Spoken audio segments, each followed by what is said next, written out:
Maraming beses ha. Totoo yun. Totoo sinasabi ko ha. Pawisan yung kamay ko eh. Well, siguro totoo rin. Aray!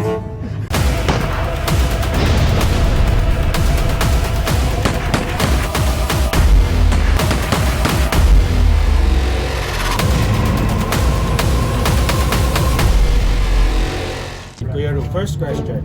Nagkaroon ba ng mga pagkakataon na totoong nasaktan ka sa mga fight scene sa Black Ride? Maraming beses. Game? Ay pala. Maraming beses ha. Totoo yun. Totoo sinasabi ko ha.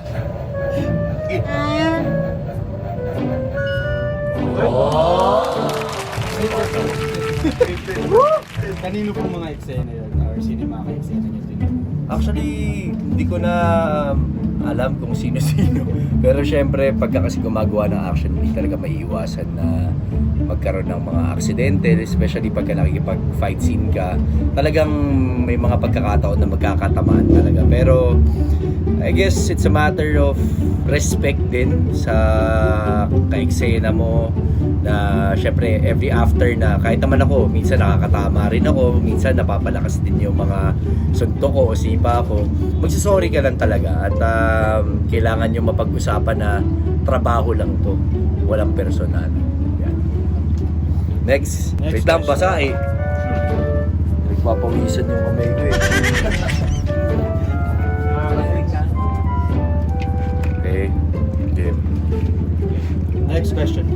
Mas nasa challenge ka ba sa mga fight scene kaysa sa mga ibang eksena sa Black Ride? Siguro mas challenging sa akin pagka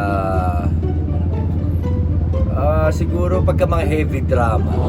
Kasi nga parang for me pagka heavy drama hanggang pag-uwi mo madadala mo eh. Ako kasi when it comes to action parang pakiramdam ko naglalaro lang ako at ine-enjoy ko lang. Ayun. Paano ba ito? Ito?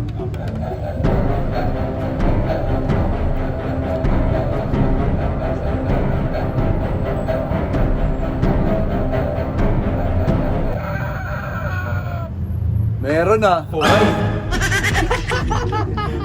Meron din.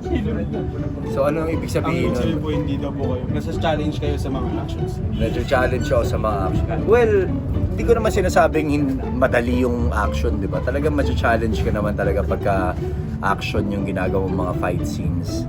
Especially yung mga stunts na medyo delikado. So, yun. Parang sinasabi ko lang naman ang point ko is mas nahihirapan lang akong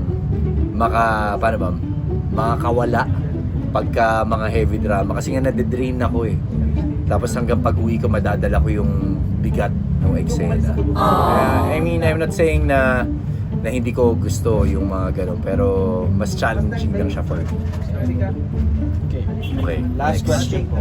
Kinakabahan ka ba sa tuwing gagawa ka ng mga stunts sa Black Ride? Hindi na.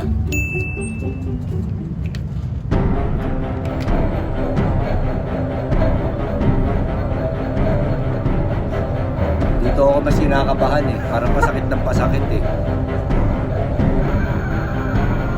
Oh, yun. Meron din. Kinakabahan ka pa raw po? Kinakabahan.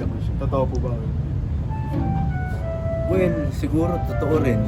Kasi syempre, di ba, parang pagka ikaw naman isa sa alang-alang mo yung buhay mo, talagang may kaba rin naman talaga, di ba? Pero mas maganda kung ako lang nagsasalita, Eric eh, kasi video to eh. Diba? Okay lang ba? Di, yun nga, parang syempre may kaba, hindi naman mawawala yun. Tsaka pagka nawala na yung kaba kasi, parang baka mamaya masyado kang maging kampante at yun yung maging dahilan kung bakit ka ma-aksidente.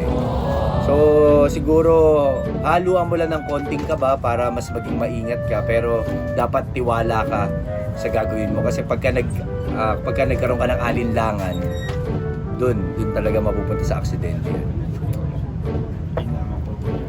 Maraming salamat po. Thank you so much Sakit po. siya ha. Thank you po.